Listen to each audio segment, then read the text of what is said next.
नमस्कार, मैं हूं प्रीति रघुनंदन। न्यूज टॉप 9 आप देख रहे हैं। नए साल के दूसरे दिन इजरायल ने गाजा पर कितनी बमबारी की, आईडीएफ की ग्राउंड फोर्स पर किसने हमला किया, आईडीएफ ने गाजा में स्कूल और मस्जिद पर क्यों हमले किए, डैनियल हगारी ने क्यों कहा कि गाजा युद्ध 2024 में खत्म नहीं होगा, और इन तमाम खबरों के लिए आइए नजर डाल लेते हैं बैटल ऑफ गाजा टॉप 9 पर।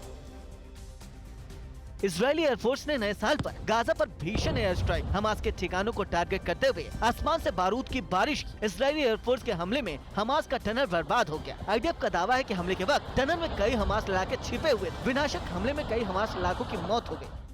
इजरायल ने गाजा में नबी सोहिला इलाके में तौफीक मस्जिद पर हमला किया। इजरायल का दावा है कि तौफीक मस्जिद के नीचे हमास का सुरंग था। सुरंग में हमास ने कमांड पोस्ट बना रखा था और वहीं से इजरायली सेना पर हमला कर रहा था, लेकिन इजरायल ने हमला कर उसे तबाह कर दिया।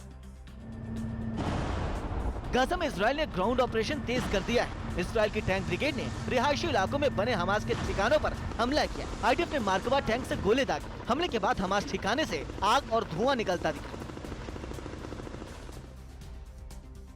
गाजा में तबाही की नई तस्वीरें सामने आई हैं, जिसमें इजरायली हमले के बाद पूरे गाजा में सिर्फ तबाही दिख रही है। इमारतें खंडहर में तब्दील हो चुकी हैं। गलियों और सड़कों पर तबाही और बमबारी का मंजर है। चारों तरफ सिर्फ मलबे दिख रहे हैं।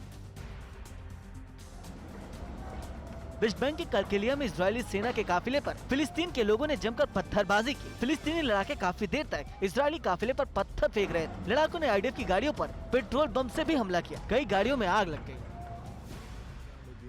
इजरायली सेना के प्रवक्ता डैनियल हगारी ने हमास को धमकी दी। हगारी ने कहा कि हमास के खात्मे तक गाजा में जंग जारी रहेगा। हगारी ने कहा कि 2024 में जंग खत्म नहीं होगी। इजरायल लंबे युद्ध के लिए तैयार है। अपने दुश्मनों के खात्मे तक सेना युद्ध करती रहेगी।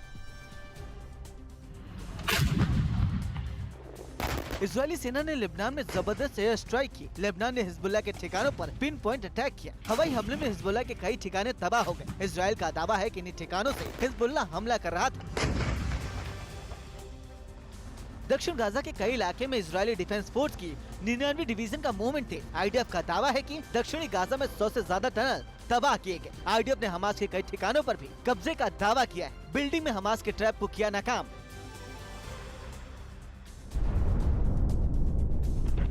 नए साल पर ईरान ने इजरायल को धमकी दी। ईरान के विदेश मंत्री ने कहा कि इजरायल से सैयद रजी मुसावी की मौत का बदला जरूर लेंगे। ईरान सही समय और सही वक्त पर इजरायल पर हमला करेगा।